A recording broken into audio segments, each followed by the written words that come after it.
Welcome to FYI. Welcome, Good welcome, morning. welcome. Welcome, everybody. For your information, I am We Jordan outside. alongside Sharon Duncan this morning. Inside but outside. Guys, it is Thursday, the 4th of August, Yes, it is. 2022. You know how Yes, it far is. along we've come. I told you to keep that Yeah, checklist up to Please date. do, please do, Make please sure do. that you keep checking off the things that you need to get Yeah, done. The year is going to yeah. be out in a jiffy, you know, like that. Just That's like how that. it's happening. That's how it's happening. Just like We got to that. be quick.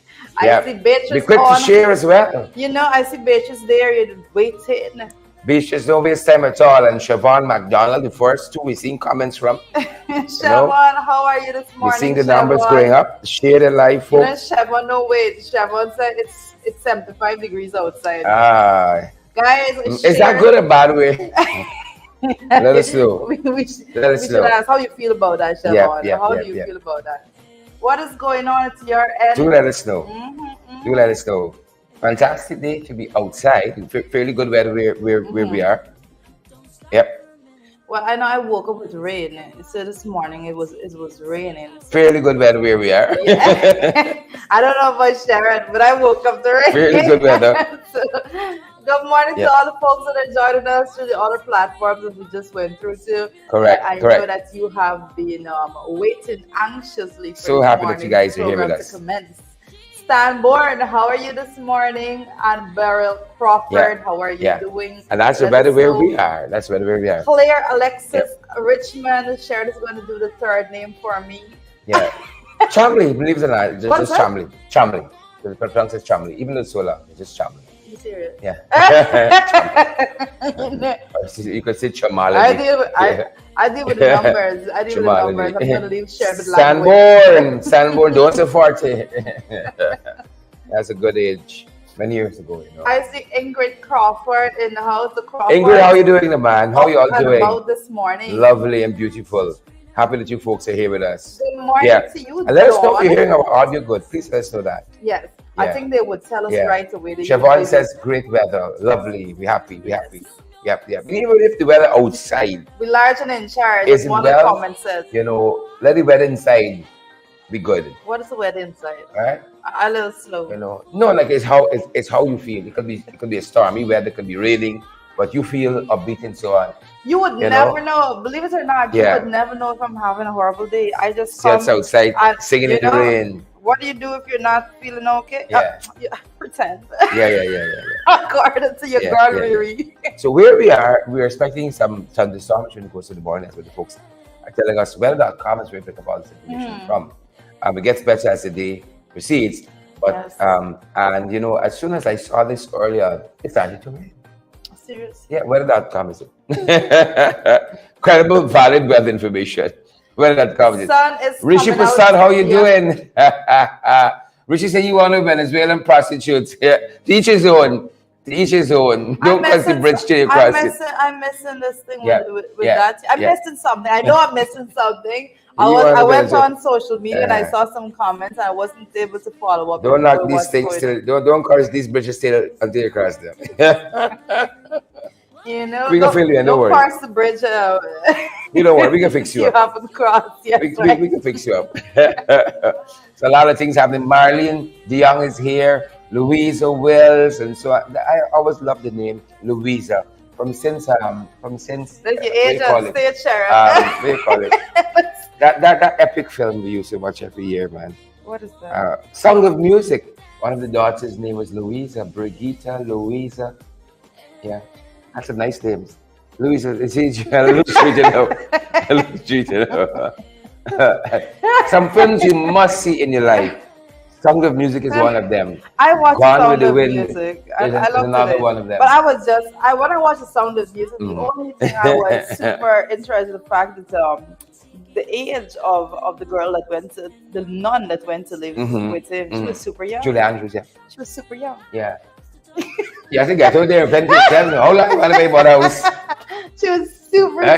I don't know how I feel about it. Itself. I don't know how I feel. You better go and bring him money.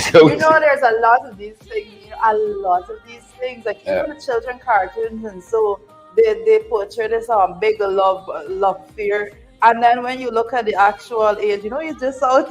Yeah. You know what you're doing yet. Like, what's going on? What's going on? You know what I love to see? I love to see like these young people, either in high school or they're just out, and they're so in love, and I want to know how to tell them. Don't burst the bubble. Should I Leave tell them. them? Should Leave them. No, leave them. Leave them. Should I tell them? Should we tell them? Marlene says yes. The song, the music. You gotta watch that one. There's another one I'm trying to remember, guys. I know some of us big and we got we age. Was this white girl? But she didn't know the maid in the house was her mother, who was a black woman. Epic film. Imitation of Imitation of life. Imitation of life. Come on, Sharon. I'm seeing the name right there. I know. Imitation. There's a girl. Imitation There's of a life. girl, your things. Yeah. Epic film. You must see that film Yeah. at least once in your life. You have to. Epic film. Yeah. Put on your list. Imitation of life. Fantastic. You have to own. I say it all the time. We have to own who we are. I'm gonna lose one of my real favorite. This is a period film and really epic, right? Lion in Winter, Peter O'Toole and Katharine Hepburn. What is the name of it? The Lion in Winter. I'm lost. It surrounds the reign of Henry VIII. Really, and you have two good actors. You have two good actors in Peter O'Toole and Katharine Hepburn. Epic film. Amanda's is coming in, and we're talking about some of the films you must see before you. I ain't talking about Rambo and Die Hard. Those are good films too. Die Hard Part 1. Die Hard Part 1 never gets old. You differentiate? Right? I don't differentiate. Never gets old. Quite like Matrix Part 1. Never gets old. All the other Matrix little thing for me, but Matrix Part 1 never gets old. Matrix Part 1 redefined lots of what you do in terms of action movies in the film industry. And so on. But To Serve With Love, I like that. Marlene knows she thinks, man. Marlene is a girl, she thinks. To Serve With Love is another one. Really Loretta Edwards said that too. To Serve With Love is another one. Must at least once in your life. Once in your life, must see. There's a lot of good ones in movies. Yeah. I'm sorry, but I'm not. You see, Marvin Nelson says The Lion in Winter is a great movie. Fantastic. I've seen The Lion in Winter like 5,000 times. I know every word, every line. And you see, every time I watch it, I see something different. I hear something. I don't know if it's a slow learner or it's the Alzheimer's giving in early. It's what? But I see something new. I see something different. Another one, White Roses for my black sister. I gotta put some things down now on my list. Facebook used to say Galilee's Rambo. What's that the crap? Different. Some of you are different. Galilee's Rambo. Ayabo, good to see you. While we got Rambo, we have Ayabo. We can settle for that. Marlene and Amabel Clement and all, some movies you must watch. And, this is how we bring up our kids, And lots of times, we are learning by default. We like great movies because that's what we grew up seeing in the house. We like good music because that's what we grew up seeing in the house. And it's interesting how we're influenced because I always loved Miles Davis. And then I was introduced very, by default, in a way, into Miles Davis, The Old Man's Gone. I think that's the name of it, by Nigel Hughes, who was writing a comment about the passing of a legal luminary. And that's one day, and I went and I checked it up, and this is a great piece of jazz music. And I fallen in love with it since then, and fallen in love with Miles Davis even more. Good music, good books, good film, and you can't go wrong. A fellow who used to be my mentor years ago, he's passed on now. He said he thinks he has lived a fuller life than most people simply because he's read widely, read good books. He introduced me to writers like Willa Cather, who's an English writer. John Le Carre was one of the inspirations for me naming my son John. And lots of other epic writers. You got, he introduced me to a Guyanese writer, Pauline Melville, Ventriloquist Tale, and some other novels there. Fantastic. You read good books, listen to good music, you travel a little bit, watch some good films and so on.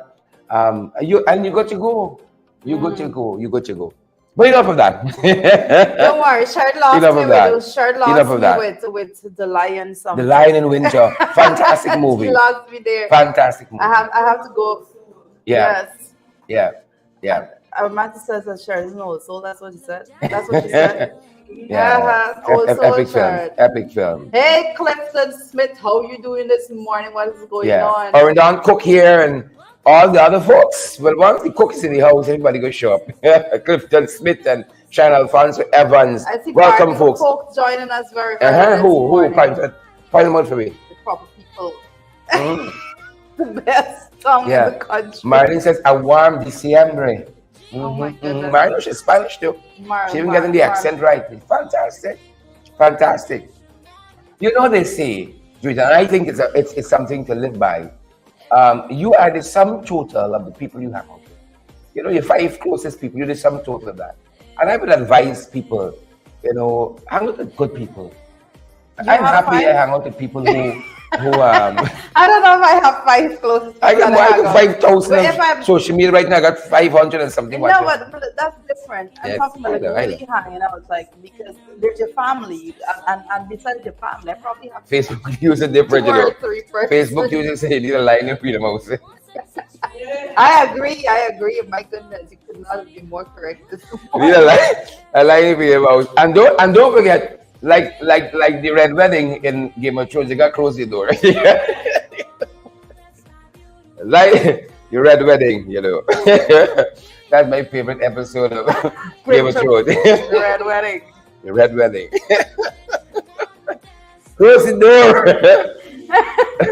That's how you got to deal with some of them, indeed. And you know, if you watch a lot of it, you know, I can't remember the character name in Game of Thrones. She used to say, hold on. It's hold the door. In one of the episodes, they were tracing back. They were showing you where he got this thing from. What it is. It was a traumatic experience in his life. Probably was a Red Wedding. So, hold the door. Hold the door. Where you lose the lion. Close the door. It's interesting to look at things like that Game of Thrones and quest for power. And how it drives up people insane. And they actually, that's why some of them running out for me. So you hear saying guys to go boardroom, Venezuelan prostitute and all that. I want them helping with the sugar. It's them got with this problem. Sabotage, you know. It's different. Says no lot of things. Right? Says no lot of things. He turned their sugar. He should get his own show. He know about I wanted sugar being smuggled. You know what Venezuelan prostitute? I know. I wanted everything out the hand. I just wanted video, but I think that everything on the hand. On the cake. Says the right thing. No, everything on the hand. You know, it's different over there by guys talk about it. That they should have their own series. That's like a reality TV, right? We ain't got no shortage. My parents go to the shop. You go and get a pack of sugar. There's no shortage, folks. Keeping up with guys Suko. When I listened to Says yesterday, I said sugar done.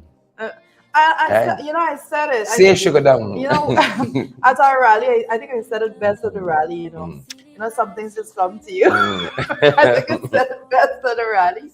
But how the people operate sugar, and they came in and they operated as though they're the Undertaker. Yeah. They were the underdogs. It's the Undertaker. Folks, if you all know what we're talking about, because we can explain it. But there's a leaked audio of the last board meeting at Gaisuko where how was that a board meeting? where the vice chairman of the board, Tony Vera, ended up resigning because he felt the leadership of management of Gaisuko is so poor and so lacking. He couldn't take it anymore. When you listen to the audio, he's justified. Yeah, he is. Yeah. He is absolutely justified. You know, it's corruptionism. They're trying to buy some tractors that are not suited for us here at all. And, you know, the board is trying to take a decision on that. But no, like, say he's got some friends someplace selling tractor. Something like that. Oh, and wow. he is very, very hell-bound that but he must you get remember, those tractors. You know what I remember just recently? That when in 2020, when the people took office, in 2020, SACE was put in charge of a body that said they were going around to do these audits. To see what happened to the taxpayers' dollars, how monies were spent, and so you know, I don't think he's doing an answer of what's going on. But what struck me, he forgot those talents. The point I wanted to make before I add to that is that the entire audio is on my Facebook page. We posted the entire audio on my Facebook page. It's interesting to listen. 60 minutes of confusion powder chased with some bucketry. It's difficult. It's very difficult. But it says where we are. It says it's a hypocrite, right? It's a hypocrite, and you know what? Well, we knew this, but now you have some evidence. I give him a month. I give him a month. I give him a month. I mean, it's a month. I think Sis is right at the top. He's scoring all the right points right Yeah, about yeah, now yeah. for Yeah. the administration. Them boys say they can make sugar great again. Well, how we doing? Undertaker says. Undertaker says he got the looks too. Got the looks. Warren Figueroa from Long Island. Good to see you, Warren. Candidly in the jeet all the way from the Independent Republic of Skeldon. Candy says she's having her coffee without sugar, and she right in the sugar belt. You know, a man say come late, come take some cold tea. We got some cold tea between your chest here. You come welcome this place. Did Rocco come in? Rocco come in, man, sir. Please and thank you. A man says coming through. Rocco come in. I'm gonna switch. Got some cold tea for between your chest. Amansa, how are you doing? Welcome, welcome, welcome. Welcome, welcome, welcome. Good to have you. It's good to be here. Good to have you. You see the young ones, it's wake up late. The old ones is now for rise early. When you said you see the young ones, I wanted to say wake up present. at 5. You see the young with present, sir. Oh, brother. No shame in this game. No. Look who is joining us. Just want to make sure she's proportioned right. I mean, like to the camera. She's proportioned well, but in relation to the camera, you want to make sure she's set it right. Right? Yeah. No, it's turning out to be Yeah, one yeah. of those mornings. Yeah, yeah. Yeah, it's either you're very tired and so you wake up late, or you're pregnant. You know what the funniest thing? You're pregnant with Alias. No, but you can't, like, I can't sleep past a certain time. Mm-hmm. So like I have to sleep Yeah, at 5, yeah. between 5 and 5:50. Yeah. The day is just fun. Yeah. Yeah. But when you see you're a mother and you get up at 5, Yeah. you want to know where the time went. Yes, Steal my tea, absolutely. By the time you're done trying to get breakfast and trying to force young people out of bed. Yeah. Let us know if you're hearing Amanda clearly too. Let's know if you're hearing Amanda clearly. We may have another guest. We just might. The more the merrier. The more the merrier. We want to see one or two of you guys too when you are passing through. Let us know. Right? Nothing weird said though. You don't have breakfast with some weird people talking weird stuff. Right? But it's good to have you folks here. Lennox and all the other folks. Treat you very this morning. I am at the point that I have to Guys, you mention. go. No, I have to mention something. Listen, Things. I'm off track this morning, but keep Uh-huh. in mind with me, we could do whatever we want. This is not their show. Yeah. It's our show. We take the time, we go fast, we go slow. Guys, listen, someone called me and they said something very interesting to me because they're like, they saw all this conversation about handshakes and so it's like, but Teresa, when we see a position representative looking chummy or even taking a picture with these people, we say, oh my God, I know, traitor. Interesting analogy. Go on. Go on. If you don't shake the hand, what's so big with a handshake? They said, I think the coalition support is a tough bunch. Yeah. They're a tough bunch. Yeah. Please.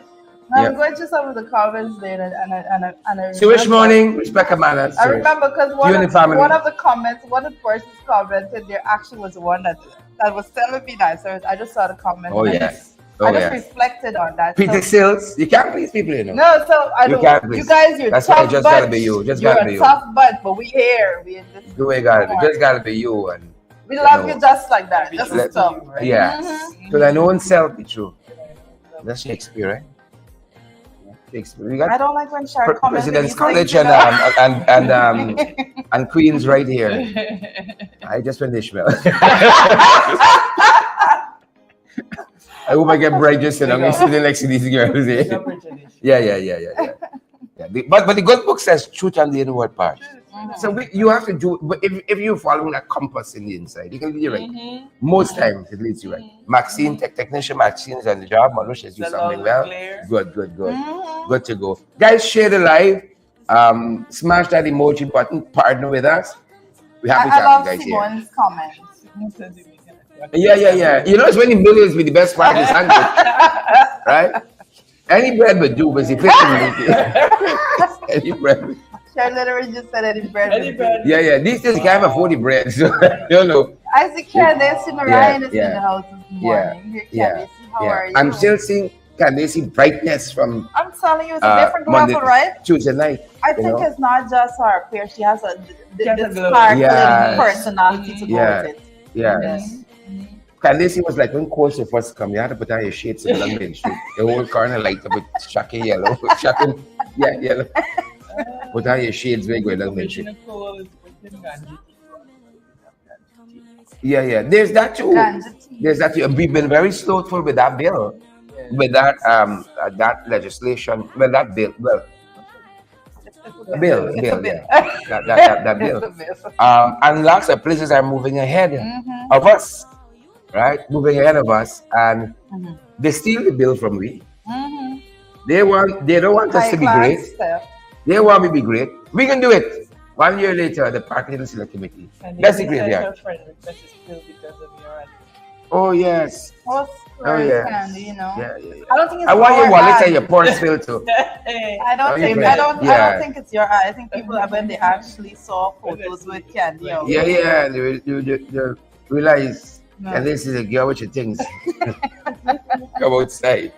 Guys, good to see you, Diane, and so on, Anna Phillips, and all the other guys. Where are you joining us from this morning? Banza. Rita, where are we? In the morning paper. In the morning paper. In the morning paper. Yeah, tell we us. have to go straight through, guys. Tell you know, us. the first thing that we're looking at this morning is the BB and the City Refund Job Finance. Oh, that's a story and a half. Uncontroversial land sale. You know, companies says no That's a longer story and a part half. of any deal. They said it the last time. Too. They said it the last time. That's exactly what I was going to say. Corruptionism. Said it the last You know, time. how do you say it one time, then you went on with the same thing. Now you're saying the same thing that you're no longer interested. And there's a third company that appeared out of nowhere, so they might not be interested, and they said they sold the rights to the third company. Right? Interesting. We have to monitor. Yeah. I'm very concerned that a lot of these lands are, ancestral land brought by descendants, brought by slaves, passed down to their descendants. I think it's very important that we look at, Go ahead, guys. I'm gonna slip off a second. And titling as much as right ahead.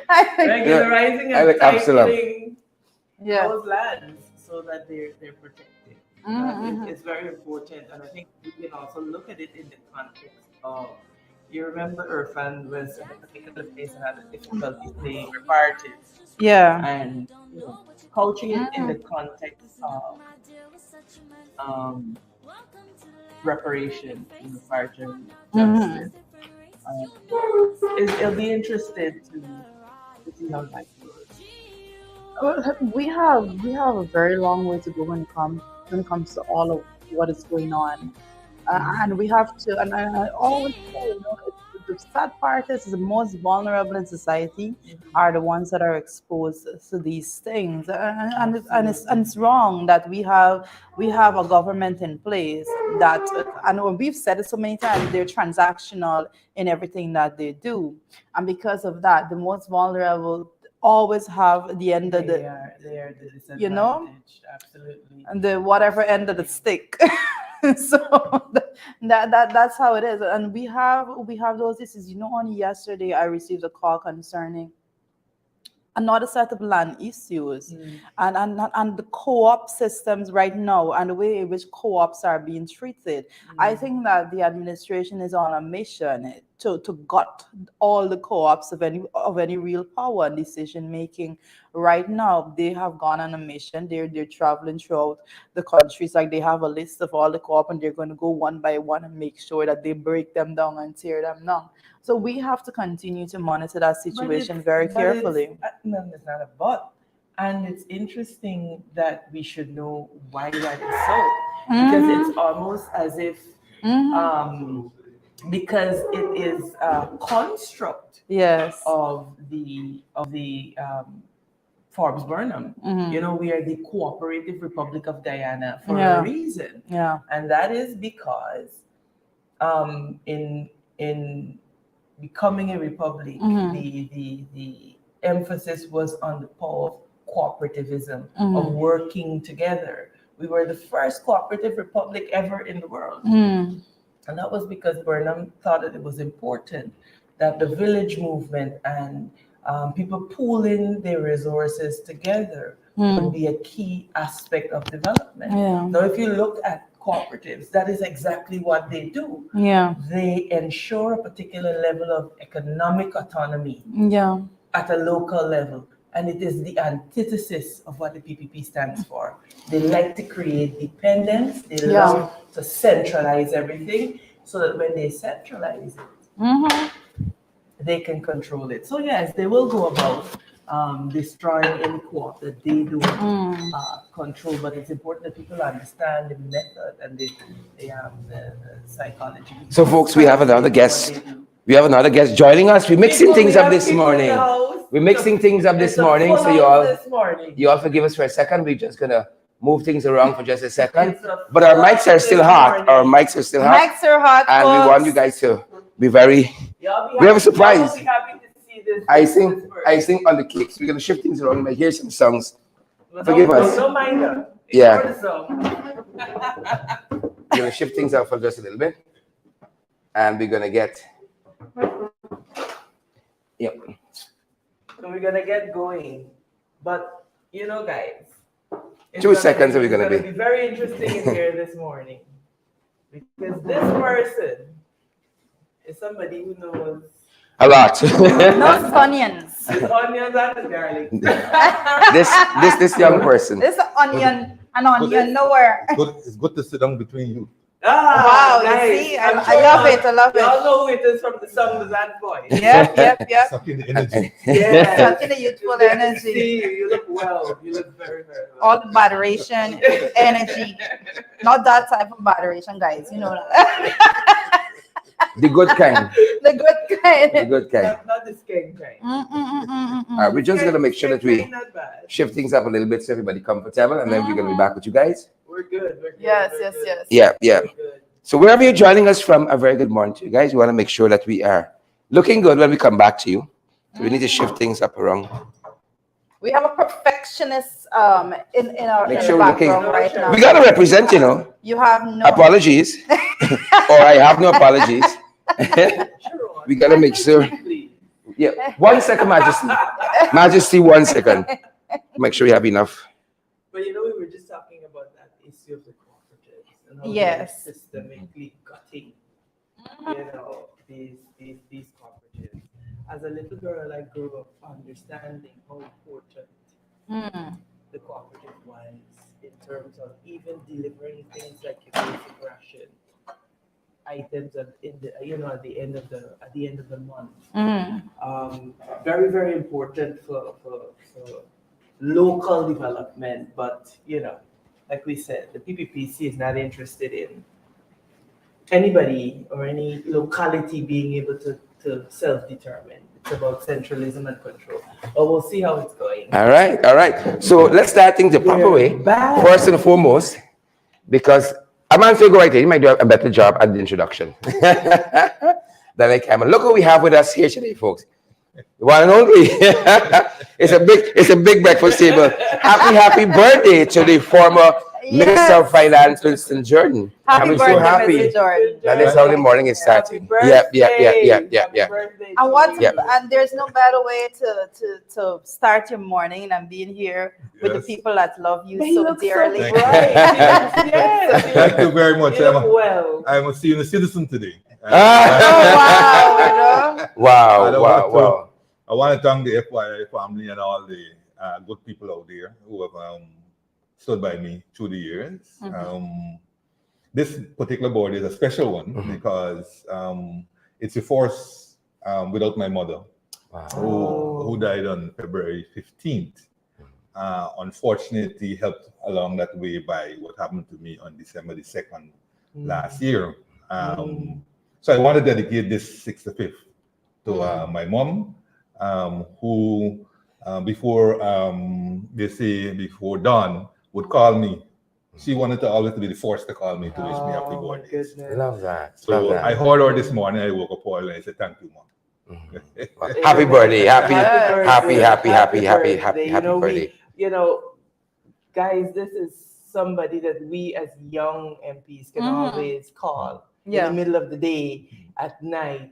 Minister Jordan, what do you think about this? And he has always been so supportive, always happy to share his knowledge. He's one of those people who believe that you must share your knowledge and you must mentor. And we want you to know that we love you and we appreciate you so much. Thank you very much. And happy birthday to you. Thank you very So much. happy to have you. So happy, sir. I think Sheridan again, okay, Mrs. Jordan is Mrs. Jordan in his own right. He's an icon in his own right because, and I speak about it all the time. It so happens that I have to speak on finance. So it is amazing to say the least to look at what is going on now. The reports that are coming out right now versus the Ministry of Finance, Bank of Guyana, and those reports, and then compare to the period in which you managed, and the stark difference that you will see, especially when it comes to things like the big thing right now, inflation.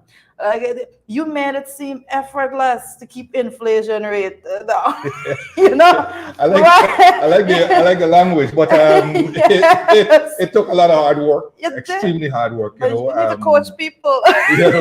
Managing an economy is not managing a cake shop, and you have so many different interests, conflicting and competing interests, and it's trying to bring all those to some level. If we achieve the highest levels, then fantastic. I don't think in a divided society like ours we will ever achieve that. But you want to achieve what is called a comfort level. And I believe that in those 5 years, notwithstanding the pressures, enormous pressures that were put on us by certain elements in the society, we were still able to produce the goods. And I dare anyone to use metrics as opposed to propaganda to measure our performance and compare it with any past or present situation.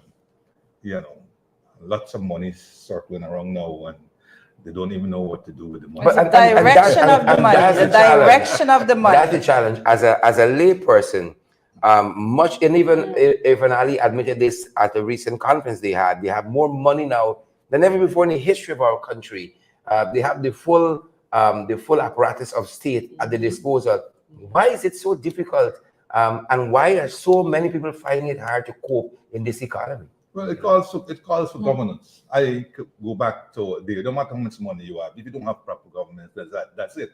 Nigeria has tons of money, or had tons of money. Ghana had tons of money. Look where they are today in IMF programs. I think Ghana is now on its 9th IMF program. I mean, a global oil producer. Its national currency is called CED, I think it is, plunging by the day. Nigerian naira, same thing, plunging by the day.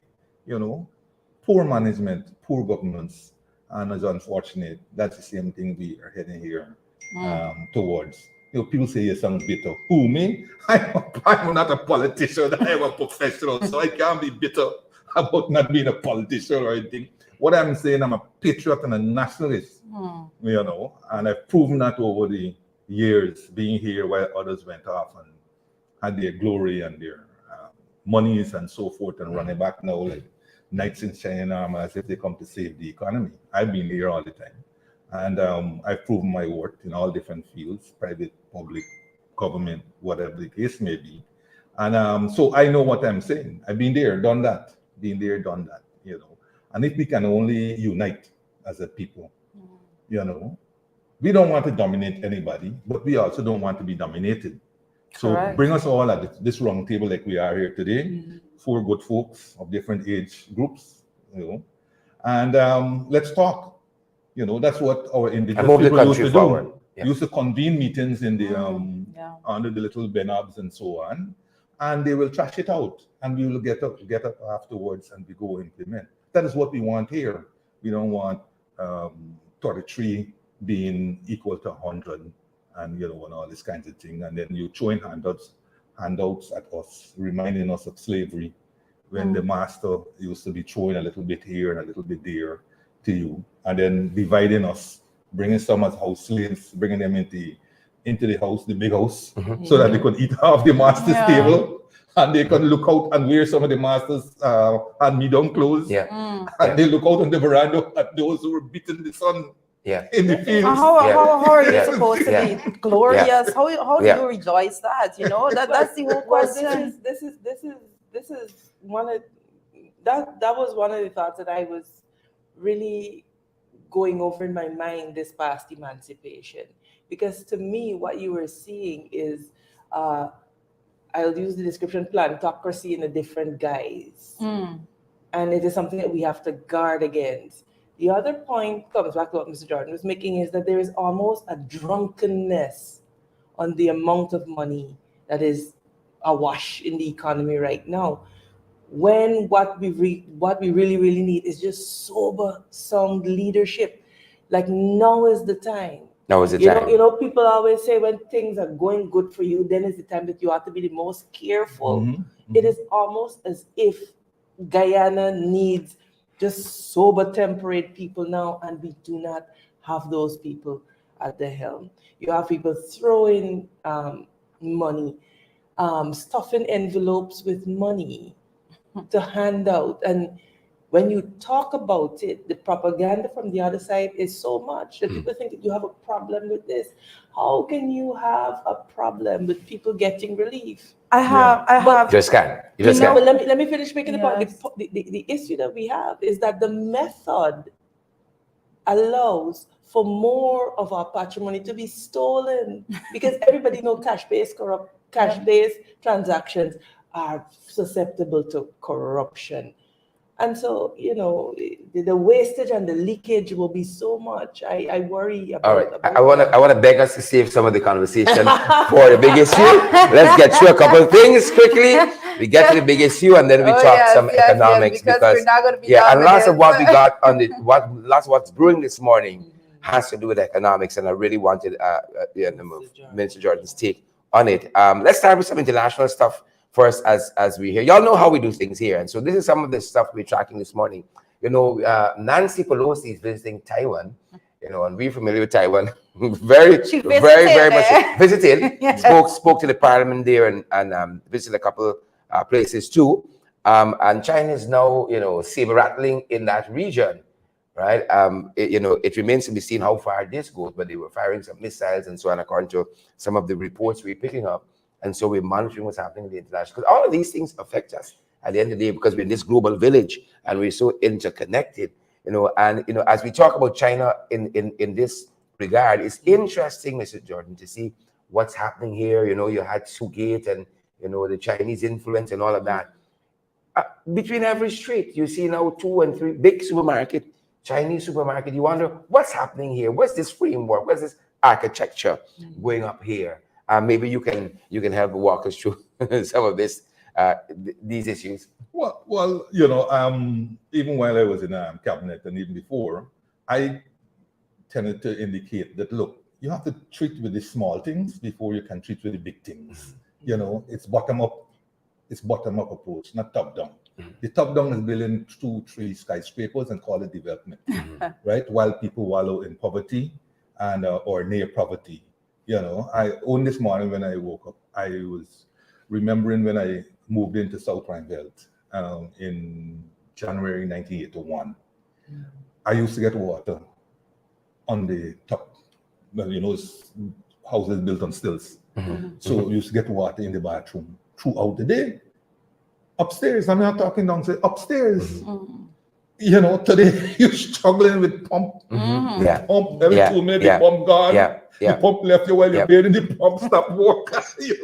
Fighting out to get off soap off your skin. And you got so much more compared January 1981.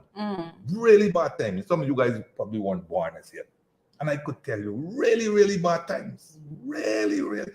Where you used to live there in the plaza. That was built since the 70s. Since the 70s. And by the Canadians. And then, of course, it was ahead of its time. So it petered out. It didn't serve the purpose that it was. We didn't have the kind of transportation that we have today.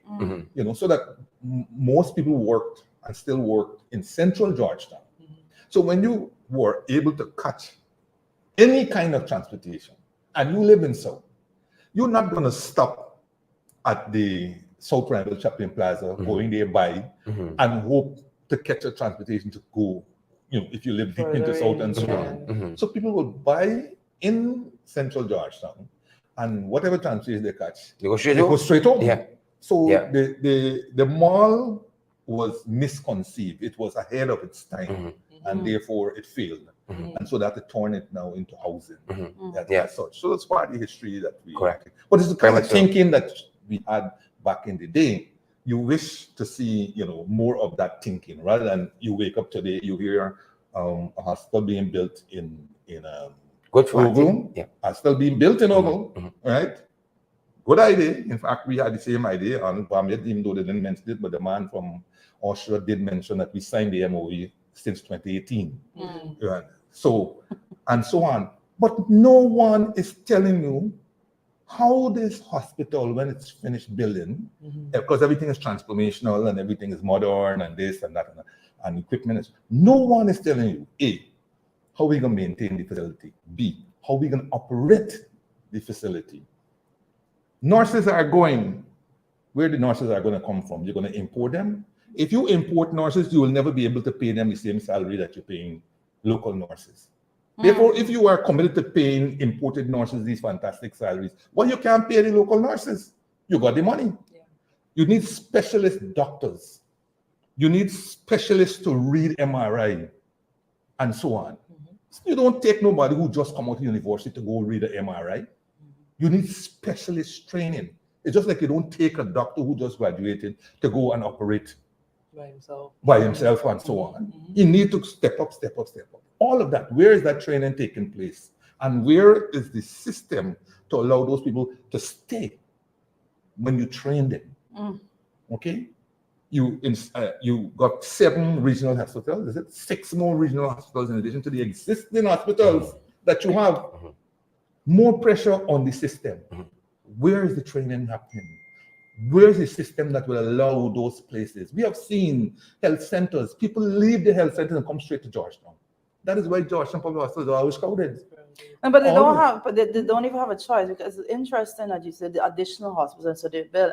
My issue is you can't convince me of the necessity to have a new hospital when the current facilities are not being maintained efficiently, and that's my problem there. And that's what's happening with the health centers too. They don't have the proper equipment and so they basically have to send persons down to the Georgetown Public Hospital to get things done. You go to Georgia, a simple thing, and we're going to give this example because it's very real out there. Someone go to the health center and they want to do an x-ray. Now they have to go to the Georgetown. When they get to the Georgetown Public Hospital now, they can't print the x-ray to take it back. They have to have the expert there read it, because the Georgetown Public Hospital is not printing x-rays anymore. The printer ain't working. So the expert now have to read it. It's being pulled up on the screen. They have to read it now and then write up something there for you to come back to the health center. Well, that's what's going on right now. Right, with all of that, then you're going to tell me that how you have the capacity to go and maintain all the facilities. That all makes sense. And there's another thing happening in the health centers. And Mr. Jordan, we still in China. But so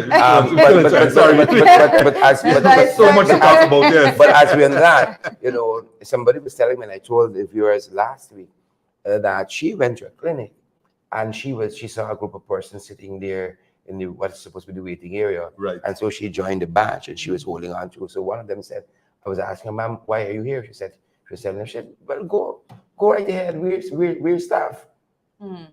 Exactly. Right? These are the part-time people who got nothing to do with the clinic. They're sending the one clinic at 30 part-time persons. Usually those clinics got like 5 or so on. Five staff, 10 the most. You add 30, they got no place to sit, so they're sitting in the waiting area. She thought it was patients waiting. Oh my. Right? So I mean, just quickly on that one, because we're going to time. Wow. So we when you look, labor productivity is measured by output divided by labor. Good? Now, so if the output is 10 and the labor input measured by dollars is say $10, then it's $1 per unit of output. And maybe everybody strives to improve labor productivity. You understand? So if the same 10 could now do 20, it's two units output for $1 now. Then you go and you add more 40 thousand people into this institution, organization, whatever it is. Yeah. But first of all, it has an impact on output. Not more, because you're talking here a large number of untrained, unspecialized, whatever people. So they're not going to add to output. In fact, economists will call the marginal productivity label zero. You add them into, and the marginal is every additional. With every additional person you add, how much extra production do you get from them? And it's going to be zero because they're not adding anything. They're actually adding a cost, because in order to house them and upkeep them, it's actually adding a cost. So even what you had before now, if you were to look at the ratio, it's going to be. And they're also adding a negative cost, because the supervisor who was there now got to turn around to supervise these extra people, and it's harder on him or her because these people aren't trained. Somebody else told us. So meanwhile, they're not managing the very people who they're supposed to manage. It breeds enmity, because those who are here and already got the grievances. Look at these companies here working for less hours and more money.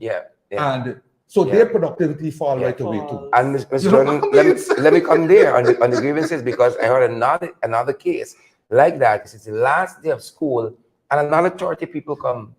What do you do with 30 people coming to school on the last day as trained teachers, as trainee teachers? What do you do with 30 on the last day of school? You said, you're trying to now get up your little register and do a little notes a lesson and whatever it is teachers do the last day of school. And soon as they lift up your head, it's people watching you. You don't know what to do with it. I cannot understand the contradiction. You gave out 4,800, almost 5,000 work permits. And I understand it's far more than that number, because, but you gave out your official numbers, nearly 5,000. And yet you have this large number of unemployed in Guyana. And you're giving out work permits too also. To security guards and gardeners. Work permits are being given out to security guards and gardeners. Can you imagine?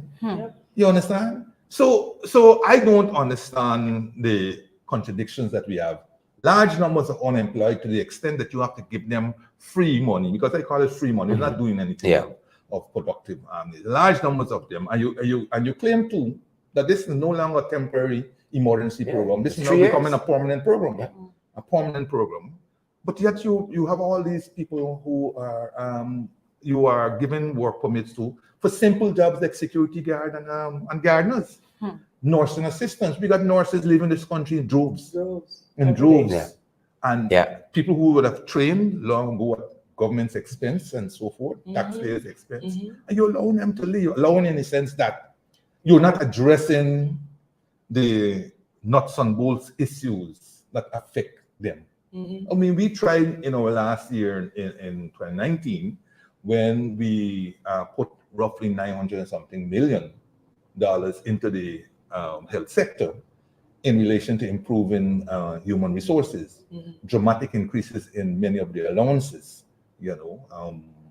Some allowances went up by thousands of percent in 2019.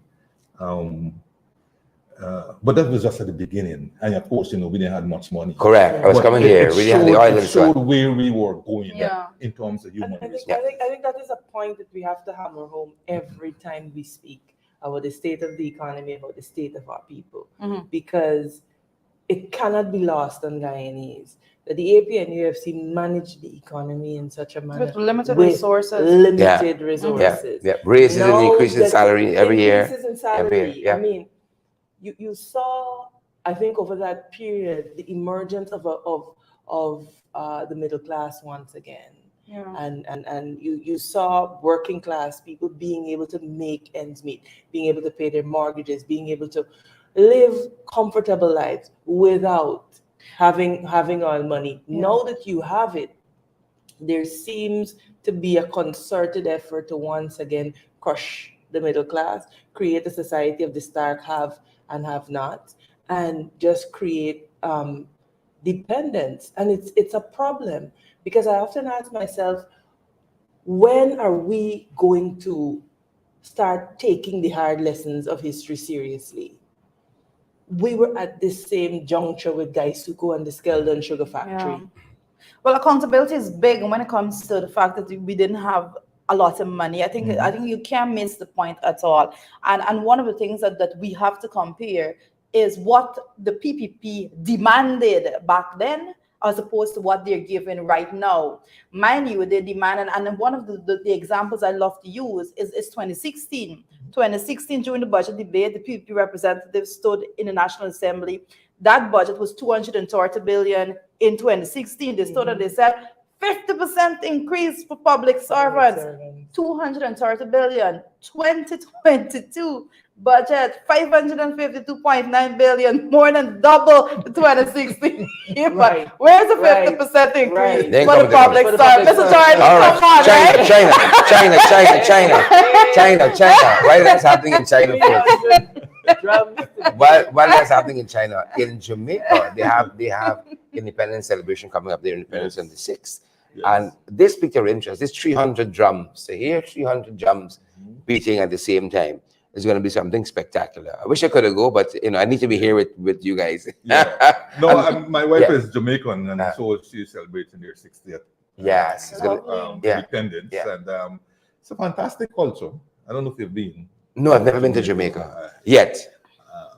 On behalf of my wife, I invite you to Jamaica. I accept. Fantastic country. Love the people. Love the culture and so on. And I'll tell you one thing, and I hope to drive home this message and next week at the thing we're going to go. Whatever, no matter whatever, you have to maintain unity, and we struggle in Guyana to maintain that unity. In fact, I think we are struggling with identity. Yeah, absolutely. Identity. Yeah, absolutely. We adopt every other. It's really, really, really, really sad.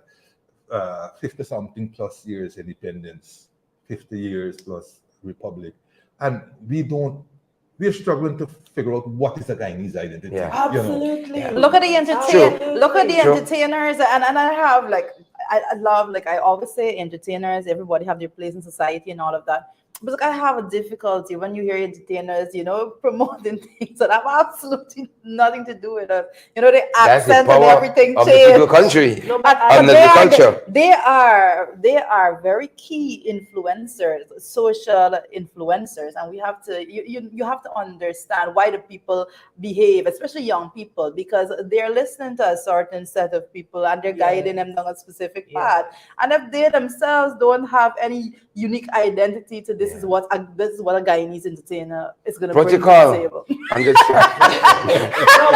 But you see, this I think is perhaps the core of our issue, because you look at the Jamaicans; they are so proud of their identity. Yes. Anywhere you go in the world, a Jamaican is a Jamaican is Jamaican. They let you know that they are Jamaican. Yeah.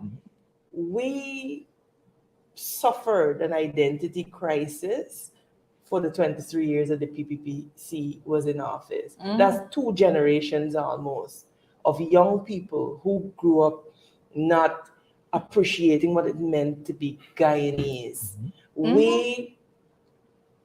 And this is why when I hear songs like that youngster did about Moko Moko, I feel good, because it's good to see local artists embracing our local Creolese dialect and putting it to music.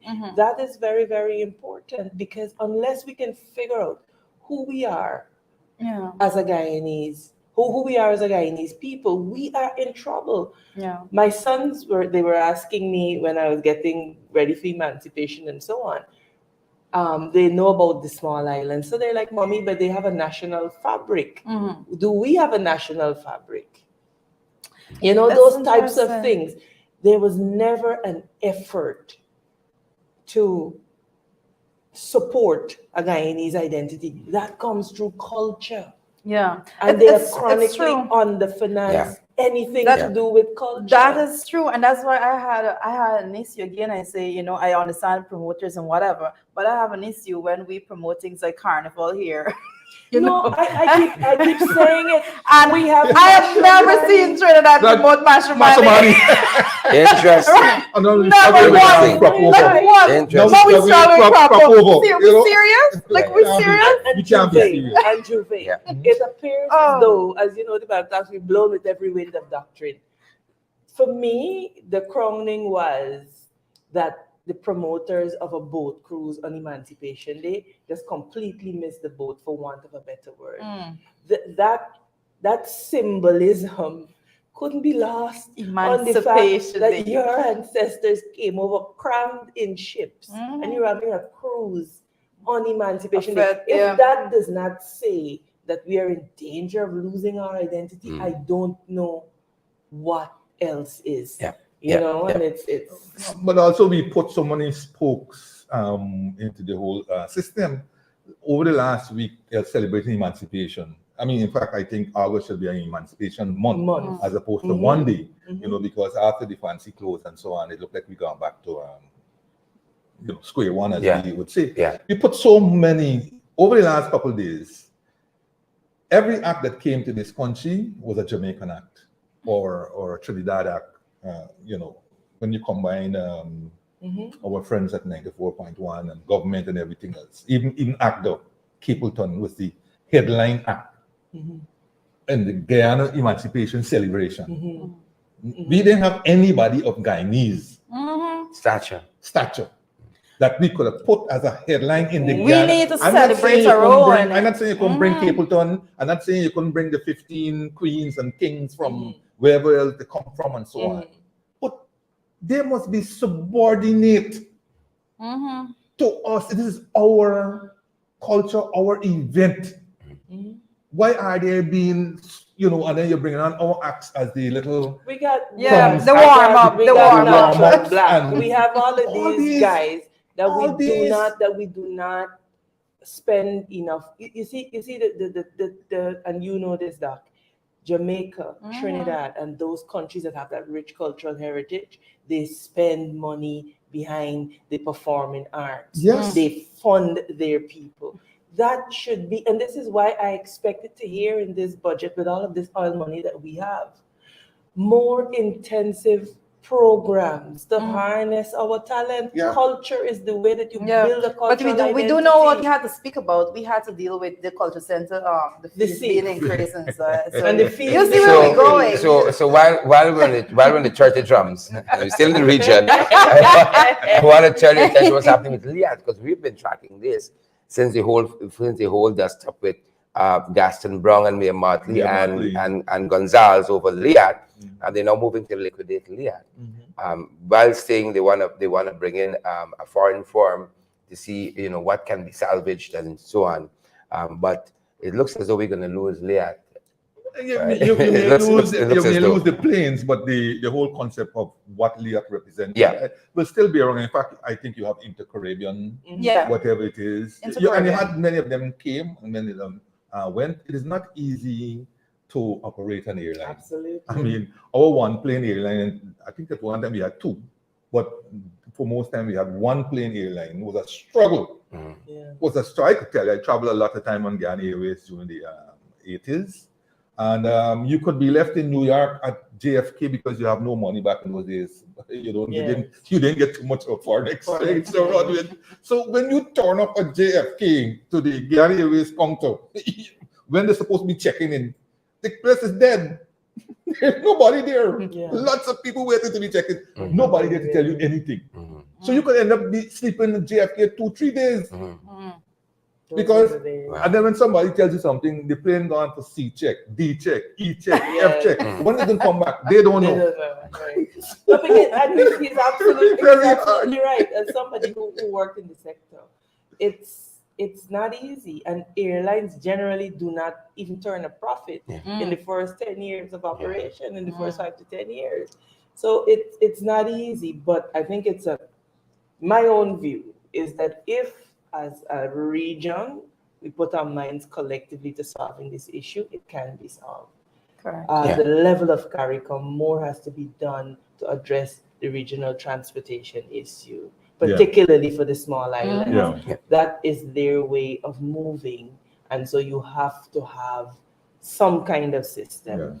I know Raul was one that spoke about it when he was here for that agriculture expo. Here, because he was basically saying, a lot of talk about where you want to go 25 by 25 But and it's crazy, you know. He was saying that yes, you're saying all of these things, but what are the systems? You know, what are the systems being put in place when it comes to breaking down trade barriers and all of those things? What is the systems being put in? Yeah. And he specifically spoke about transportation. Lots of them say, and it's cheaper to bring yeah, to Miami correct here than just to go next door. An indictment. It's cheaper to go to Trinidad than to go to Kaitro Falls. That an indictment?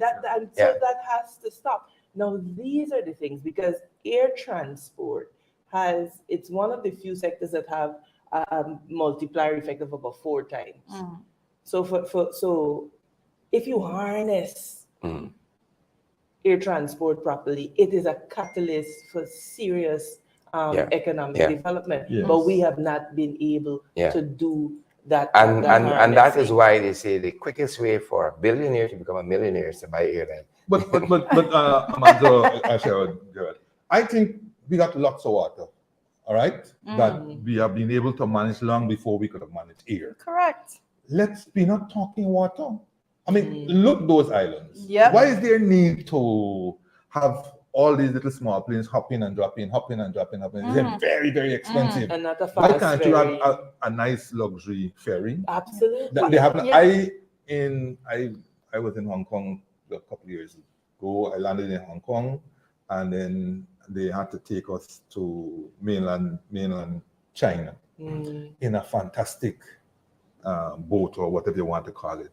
Lovely seats like airplane seats and so on. Service, bar, service, everything. But it will take, I don't know, maybe 200, 300, 400 people. You need a jumbo to take those kinds of people. Right? Yeah. And no jumbo is going to hop down and then hop down in Antigua, then hop over to Grenada or so on. Yeah. So why don't we talk more about our rivers as opposed to the air? That's what we're speaking about. Caribbean Sea. You're absolutely correct. And even Guyana, becoming the breadbasket, as it were, of the Caribbean, looking at the system of fast ferries from here to move up the chain of islands.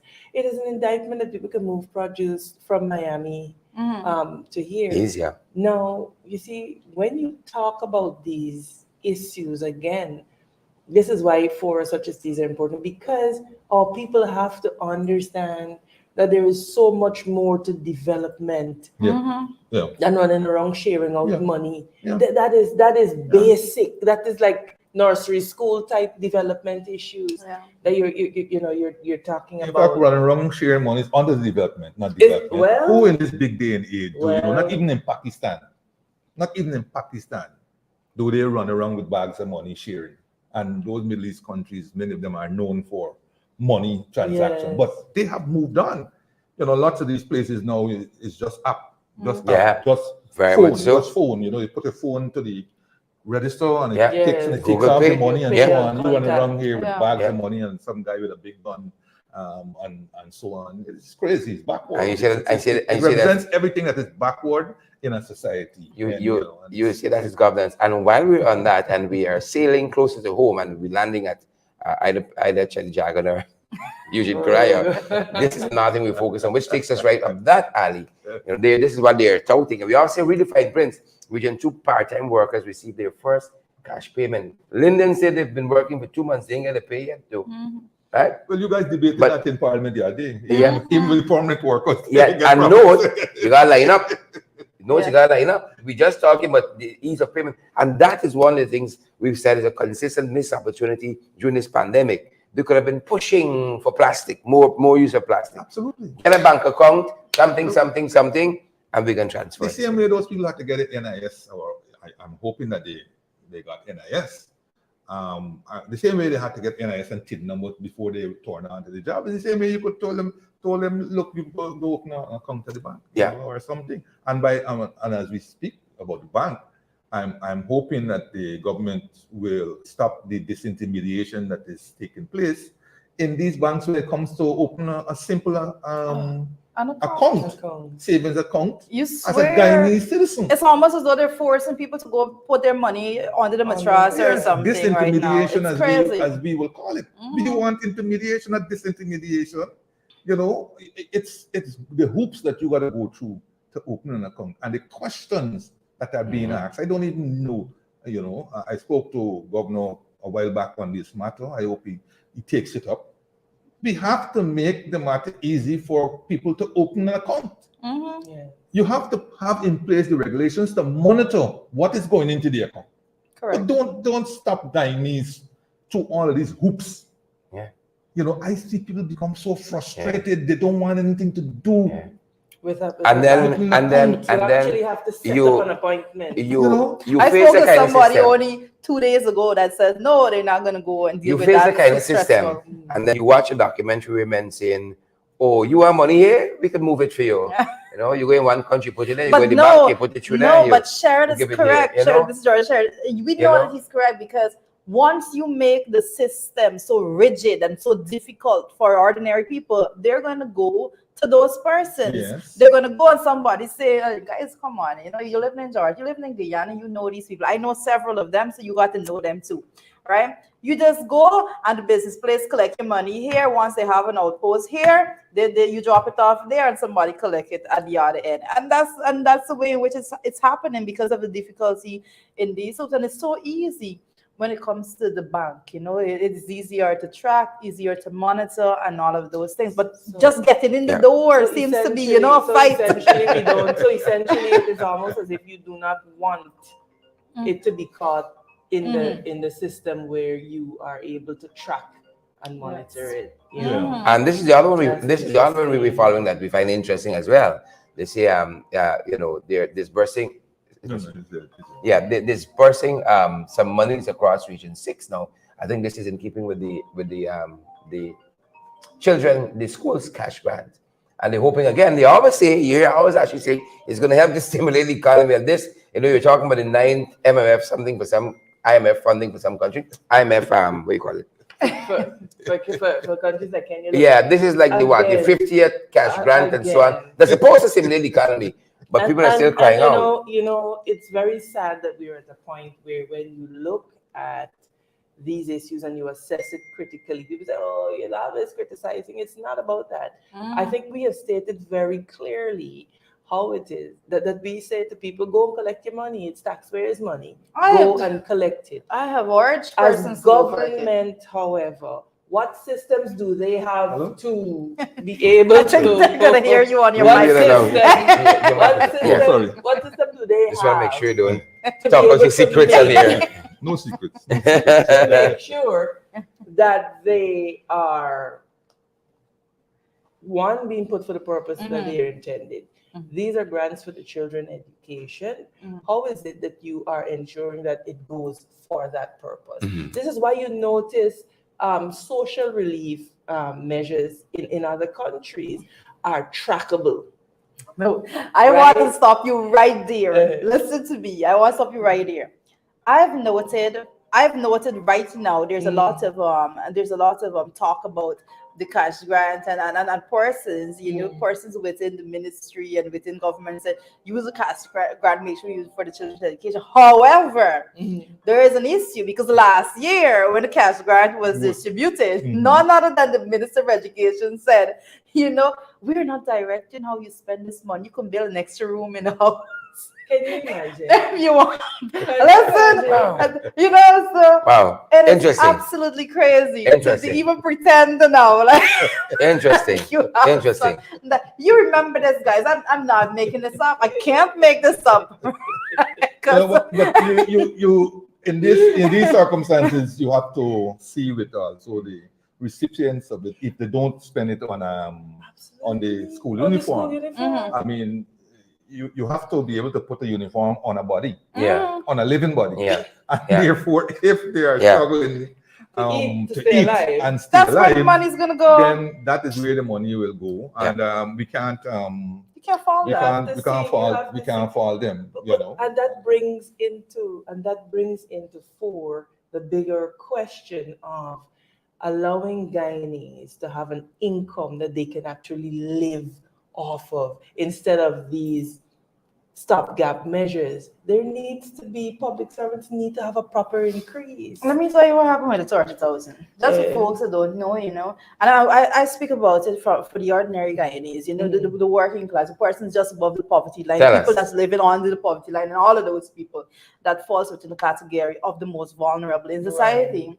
And let me tell you, the minute the announcement was made that the cash grant is going to be, the distribution is going to start on the 2nd of August, at that moment, the cash grant was spent, right? Absolutely. So it had to go.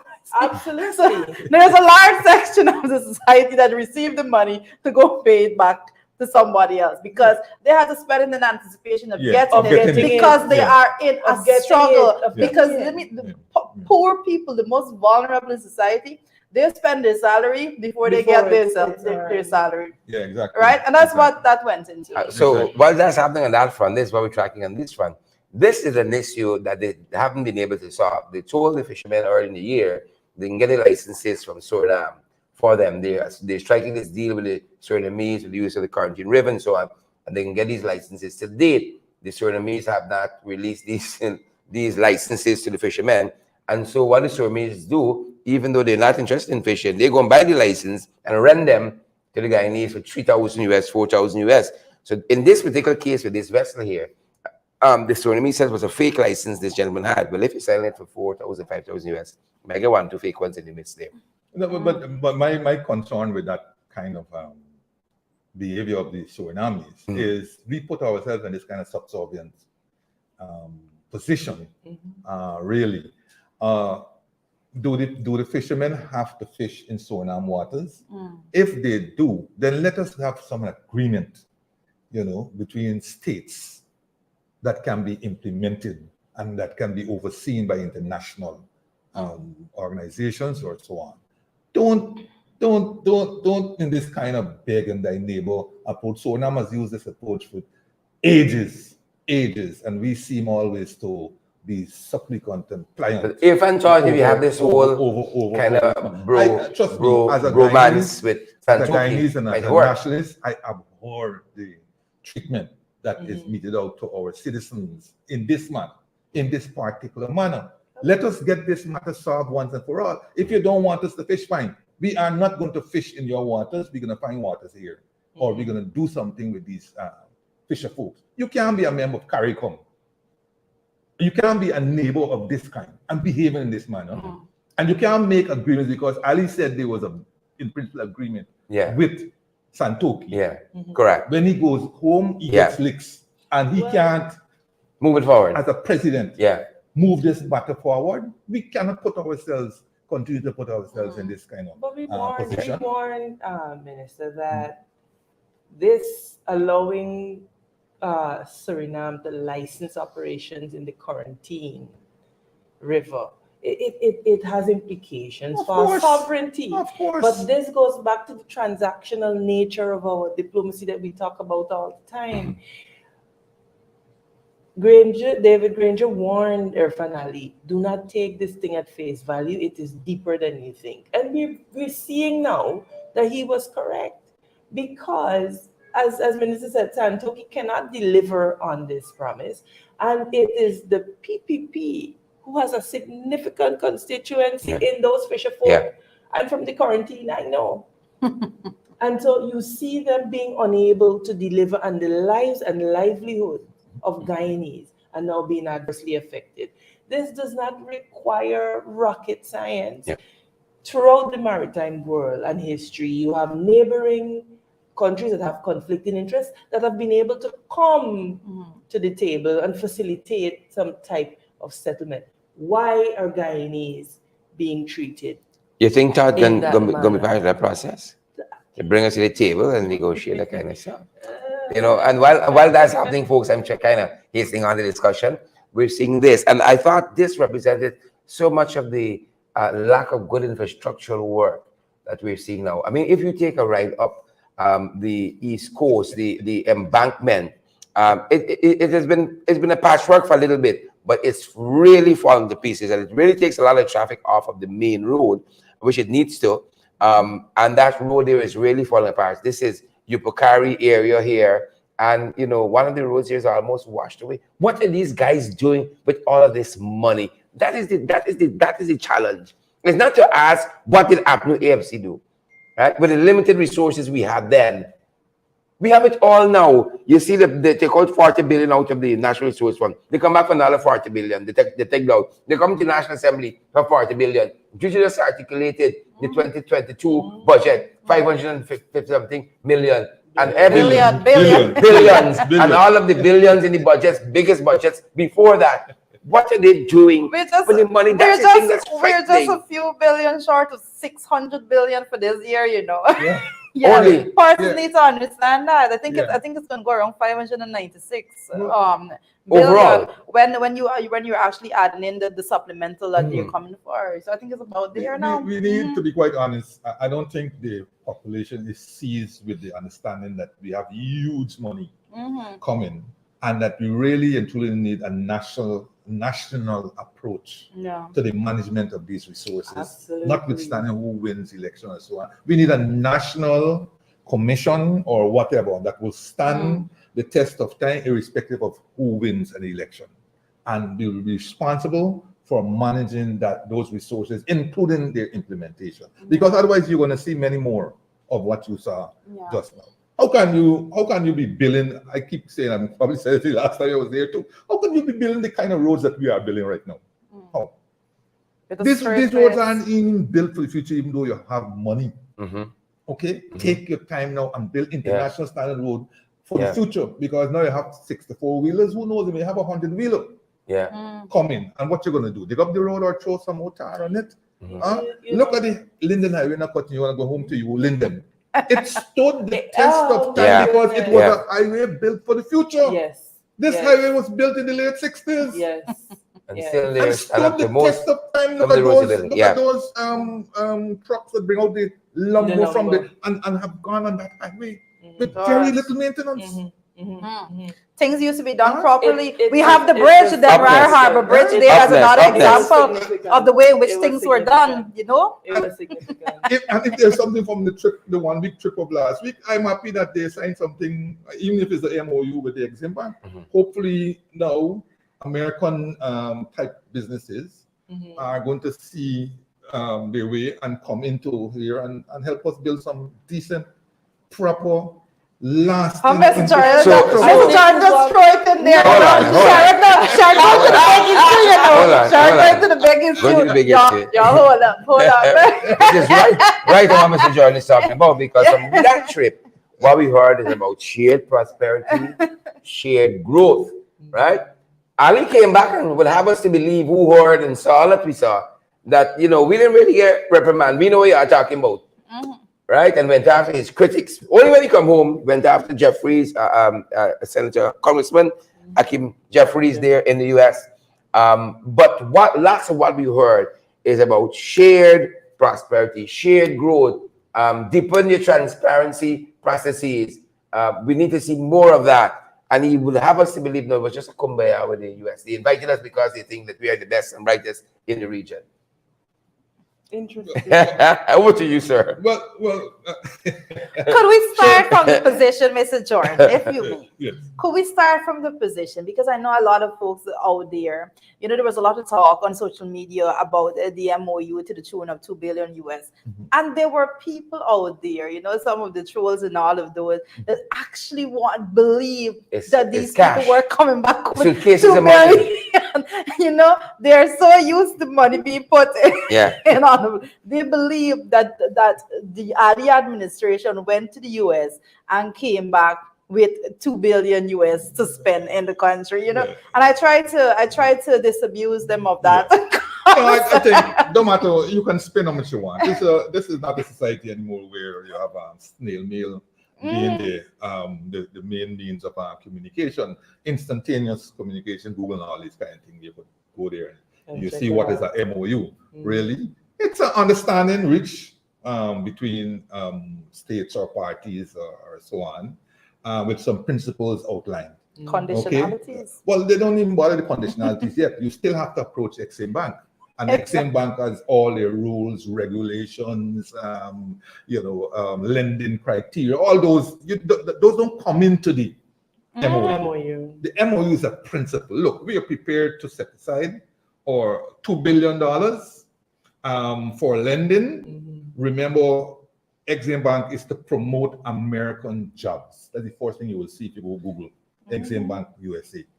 It's to promote American jobs and American interests and business. Okay? So even if they want to lend some money to the government of Guyana, of course, it's American contractors who have to be engaged and so on and so forth. Okay? The MOU doesn't say, well, look, we like you, Guyana, and therefore we are going to give you a lesser interest rate and so on. No, all those principles remain the same thing. The same thing. Good. So Guyana didn't come away with any $2 billion. I think what we come away with is that Exim Bank is prepared to come back into the market, the Guyana market. Okay? And for me, that's important. Like I said, I need, a cross-section of particularly Western technology to come to Guyana. I mean, we're tired now of what we have had over the last 25 plus years, and this haven't, most of it hasn't stood the test of time at all. And you end up paying back huge sums of taxpayers' money for little or zero benefit from these and while we are at it, one of the better roads built by the Chinese or better technology is the East Coast Road. But if Mr. Edgell is listening, I think he should traverse the road and do the maintenance, in-time maintenance, because the road is deteriorating. The parts that were burnt in the flare-up that we had, those need to be redone because they start deteriorating, especially in the bridges are becoming uneven and they're thing. All of the bridges. They're allowing on parts of the road tractors and all kinds of storage to go on the road, and it's breaking up the road. They're doing nothing about it. I've seen that on the West Coast. That would cost $50 million US or something under, because it's 50 million was set aside, but something under 50 million. And we are going to wait for that main thoroughfare to deteriorate, even as you're thinking about widening the other thoroughfare before we do the repairs. Well, this is the point I'm making. We've gone there, torn sod, cut ribbon, this, that, and we think we move on. The maintenance budget is zero. That's what we're good at, cutting ribbons and so on. Because if we come to the East Bank now, it's another story, because it's the first country in the world open the road that's still finishing. Half the road finished, and when you go to the other half, you can't pass. It's muddy. All kinds of stuff. You got to go through a street. Come back to the Exim Bank. People can't go tell me run up and catch you. Not to me, but to you. But come back to the Exim Bank. Like I said, it's good that they are able to get this MOU for the $2 billion. Some people say it's for Guyana. Some people say it's for the region. I wish they will have some press conference and say exactly what it is all about, whether it's for the region or whether it's for Guyana. Public. Come on. Then I think they need to explain to the public, particularly the private sector, how they may be able to access this money. Because very often the private sector like to go out there and holler how I think they had their meeting at Ramada Inn a couple of weeks ago, and there's big noise about access to financing. What on earth they mean by cheap financing? Private sector is about risk. Private sector is about risk, and you look for the most available financing. How many businesses in this country wants to go public? Everybody wants to hold on to this little thing. Was my business, I started up on it. We're not moving on. Our stock exchange is lifeless. It has those critical mass of people who have been there, but 2 years you could go check it out. It's online. It's not there. It's not there. So I would like to see many sources of financing for the private sector, but government, and maybe we'll come back and come back and talk about this natural resource fund. Because I read a letter yesterday, an article by some Dr. Hines or something from the UE. He was talking about, he had a really good article, but these guys, they get suffocated by the propaganda.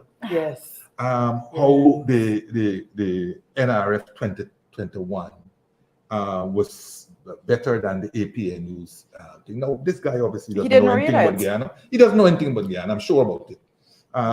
But he's a professor or some lecturer at UWE.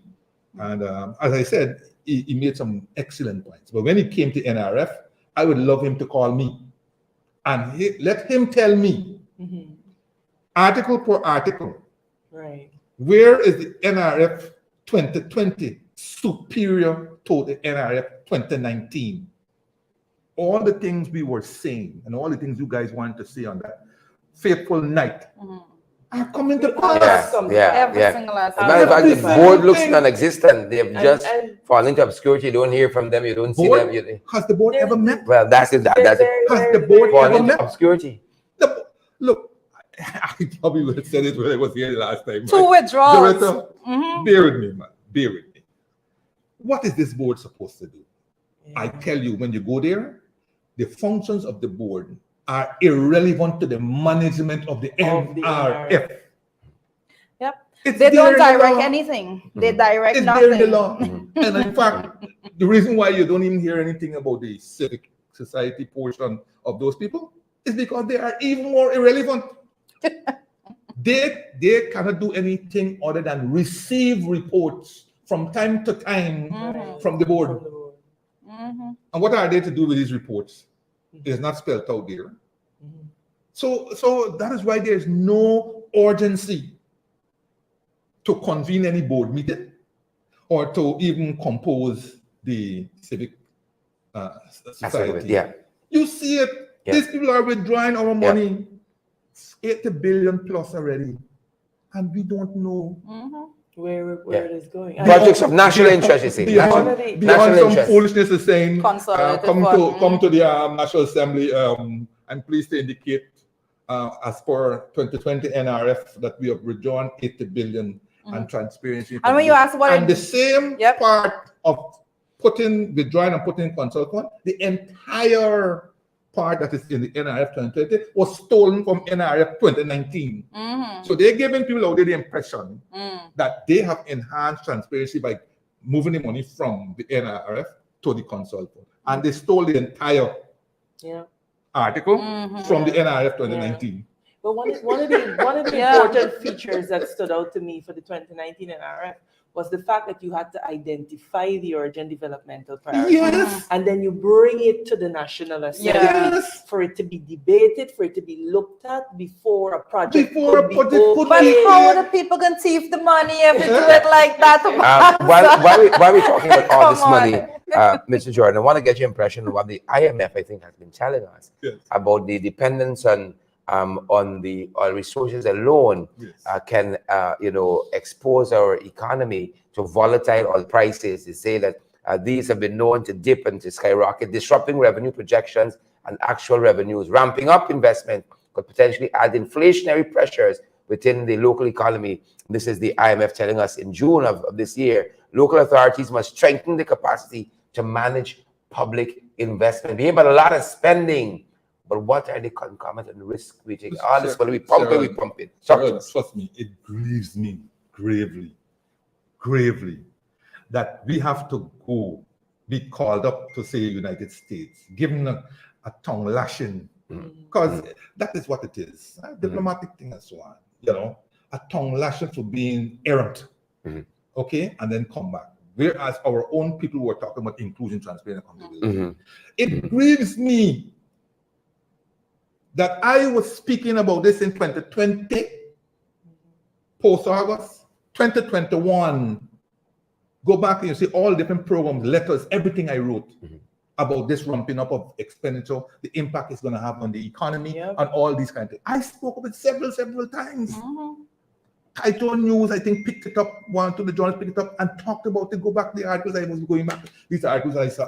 But now we make IMF as this big soothsayer, right? So everybody is talking about the IMF advice. When a former finance minister is giving this advice free, and they don't want to take it. Absolutely. And they don't want to take it. You have to appreciate the problem that we have in this context, because, and it almost forces us to have to rely on these sources, because the sad part is that a certain sector or segment of society, they're not willing to They're not willing to accept it once it doesn't come. But started saying that, but you can imagine even when, and I've said it on this program before, you know, sometimes I go out and I say something, I say it over and over again, but Joretta, she knew she young and she, they gotta wait till somebody else to say it. And because Joretta is young and so on, this is what Kaicho News told us recently, that the World Bank was saying, again, highlighting some parts of this, the Exxon contract that they're not in favor with, saying that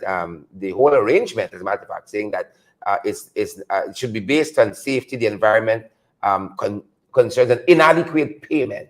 The report found that the country's rating had slipped from moderately satisfactory to moderately unsatisfactory under the current regime that we have. So a lot of pushback from a lot of institutions. That's the point I'm pointing out here. Well, everything is nice and good, and Freddie the other day once said, solid 2 years. Solid 2 years.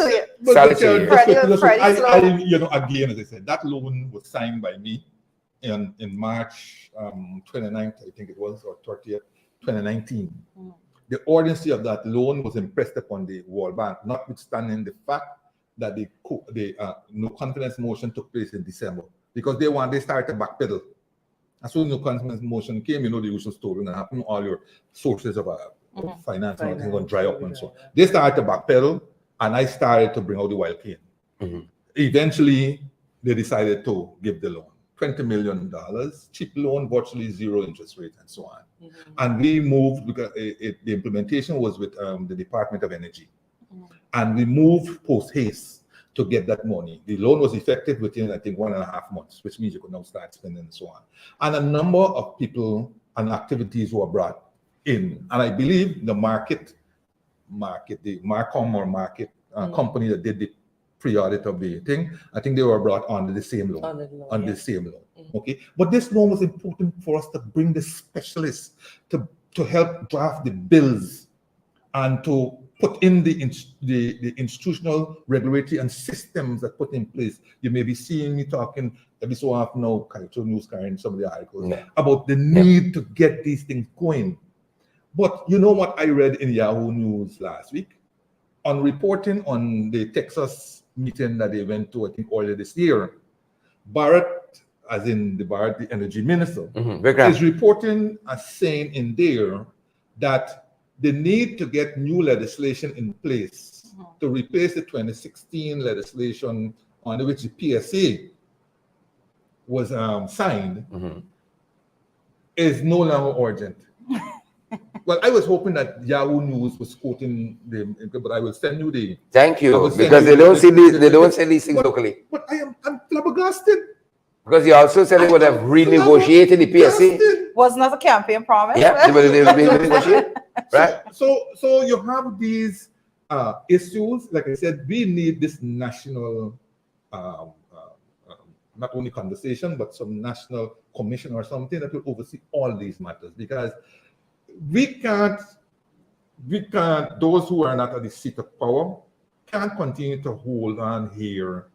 And when they get in, they have to clean up the mess. Like we did. Yeah, we spend a lot of time doing that too. A lot of time cleaning up the mess and not being able to do your own program. This is a national resource. It's not bauxite. It is not sugar. It is not rice, gold, or whatever.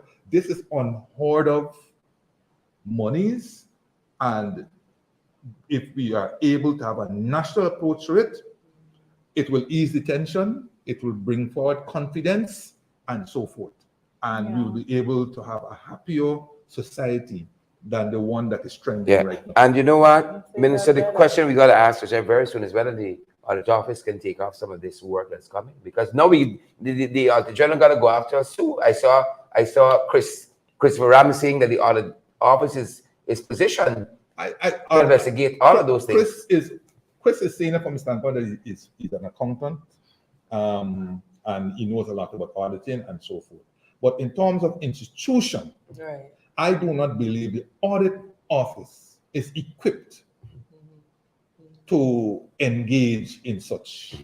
The last auditor that we had that perhaps might have attended it, because the auditor does not need anybody's permission to conduct an audit. Correct. Does not need anybody's permission. He's highly independent. They can't get rid of him under the Constitution unless security for tenure. those acts of malfeasance or whatever the case may be. Right? The last one will have been Gulsaran. But even he, under tremendous pressure, had to go along the way when they. And he too has called for an investigation of these claims by news. The audit office, the thing is about the audit office is that we have, I sit at the level of the PAC, and because of that, you have to deal with the audit office every single week, basically. And one of the things, you're speaking about the audit office now, and I have to go back to the fact that we were speaking about cash grants a little early on. And I noted that the education minister is purporting that in order to have transparency and accountability, and so they have audit office representative at various locations. And Mr. Jordan, sitting right here, it is impossible. It is absolutely impossible for the audit office to send representatives throughout this country to go, and they don't even have the capacity to send them in Region 4 alone. Right. So let's touch on a couple of things as we're talking about this solid 2 years of the PVP. I want to get Mr. Jordan's impression on before we let him go. We saw this quite recently. This actually came out, the Trafficking in Persons report, before the trip to the US. And while they were there, the FBI was here telling them about this trafficking in persons. We want to see convictions. We want to see you going after, and they didn't have a very good report for us at all where trafficking in persons is concerned. They said, while the note exists, they don't see a lot of emphasis being placed on convictions. And we know that under the APNU AMC, we did well. We got to tier 1. We're concerned prosecuting persons, trafficking in persons, going after them and kind of restoring the victims back to a sense of normalcy and reintegrating them back into There's a big life. difference between commitment to proper governance, right? And the kind of approach that you see today. Like I said, it has its downside because, as you know, coalition government always being whipped for not doing this, not doing that, and so on. But I don't know that people remember that it's a mere 3.5 years that we were there. We were playing in this like our head in good. But as again says, when they put it against the metrics, they don't ever do that. They don't put out the metrics there and say, well, look, we saying that the coalition didn't do well because this is the metric, this is what it is. This is the metric, this is compared to our own. Nobody wants to do that. But everybody runs. Even people who you might have had respect for. They now being caught up with the monies or the dole-outs that they're getting and so on. And so they either say nothing, or if they have something to say, it's very guarded. It's very couched, or it has a lamentation about what the coalition didn't do. Or so on. You think that you're talking about a government that was in there for 23 years, as opposed to 3.5 years.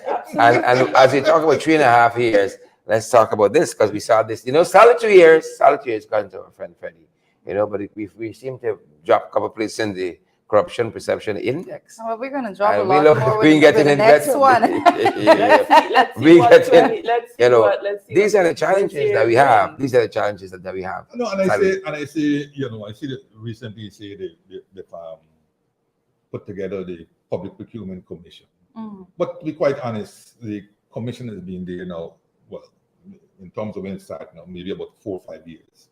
And I don't know, in terms of what the Constitution might have intended, whether the Public Procurement Commission is really performing that task.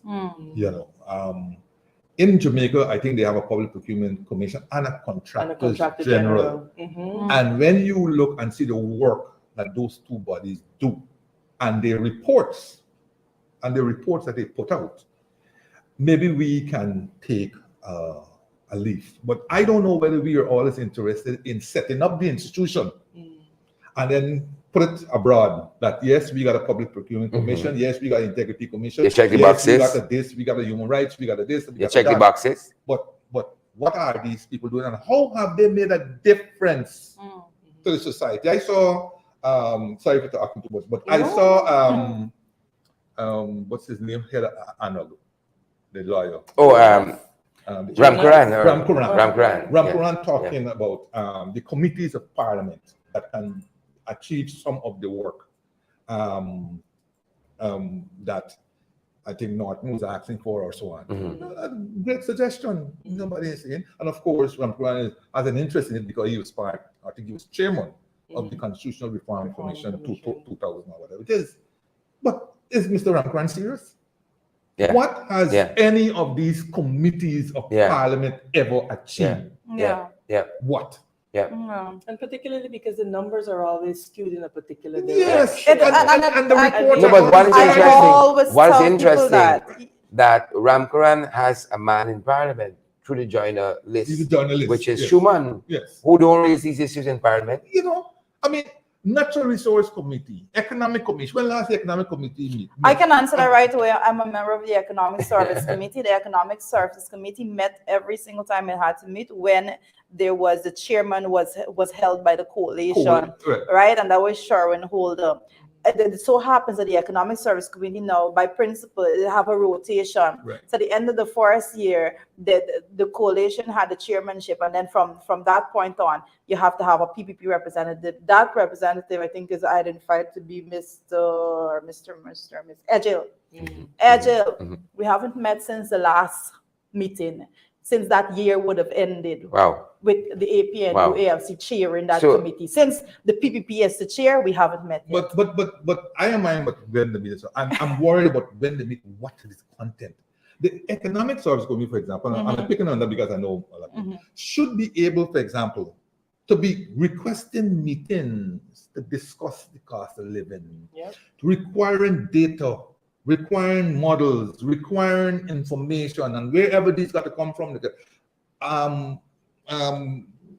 requesting or demanding the appearance of the budget director, of the finance secretary to come there with adequate notice, of course, with the information, with the staff and everything. Absolutely. And you go through. And then you put up a report within 6 weeks or whatever. Relevant now more than ever. You have to make a difference. These committees, you look at the United States, look at their committees, the fantastic work that they do. That is what committee is about. It's not about, okay, we meet, we wait 2 hours and things and so on and so on. And we shouldn't be scrambling to get our man or our woman in charge of the committee. The committee should be as such that, it has that stature. Correct. Right? It has that stature that the public out there, right, could have confidence that it will bring, or if somebody off the road writes into you and says, look, they got mining going on in X place, we make it into a wider issue in addition to the investigation, a wider issue about mining, environment, livelihoods, all these different stories, concessions, and all these kind of different stories. But the reality is that I am not people don't have the political will. I am not sanguine about any one of these things, because for me, all they do is add more burdens to the administrative mechanism, because their results are not in keeping with the funding that you give to them, albeit the funding being very small in many areas. Very, very small. Yeah, because even for, and I'm glad Ms. Jordan mentioned that, because even when it comes to the Economic Service Committee, so a lot of the important points that he's bringing out I am yet to see going in that direction. But people need to understand quite clearly, and there is no pretense coming from the PPP right now. Their attitude when it comes to committee is that they hold the majority when it comes to the amount of members on the committee. So they are going to make sure that they either stymie the work, they either stop the work by themselves, not playing the active role that they should and all of that. Or they're going to make sure that every time they go there and something is requested, they block it because of that majority. And they're not playing any games with it. They are just there to make sure that it doesn't move forward. And that's how I've seen no other example. And in the process, doing Guyana disservice. I think the World Bank in a 2012 study that they had on governance said Guyana has a crisis of governance.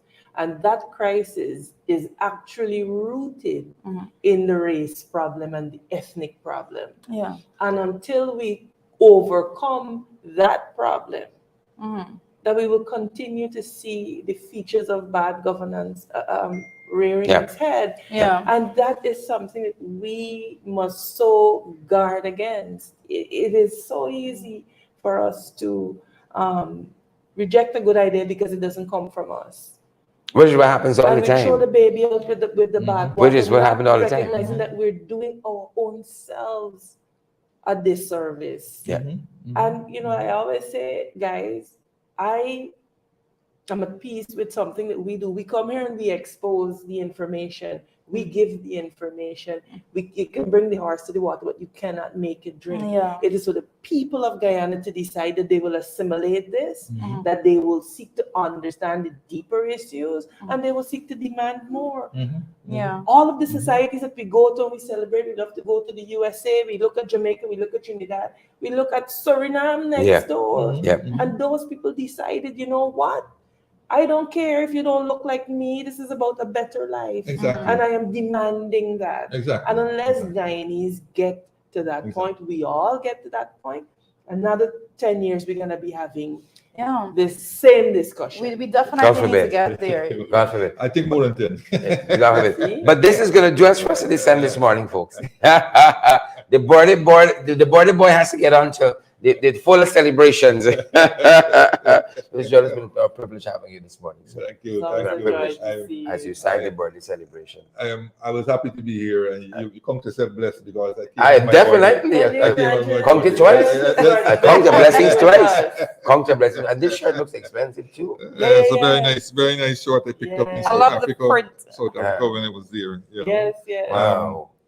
Give 2 million to our African Absolutely. brothers. Absolutely. And I think we have to reflect on our journey even more, because when you reflect on it, it seems as though we're right back there in that even since we're still fighting. We're still fighting to overcome so much, but we shall overcome. We shall overcome. Happy birthday again, sir. Thank you, my brother. Thank you, my sisters. Thank you for joining us, Mr. Jordan. And thank you for joining us this morning, all of you wonderful folks out there. Make sure that you do what you have to do. Remember, make sure everything is done, share, smash, whatever it is that you done on your end. And we will see you later on in the day. Have a good day, back in the folks. podcast. Stay safe, folks. have a good day. Stay safe.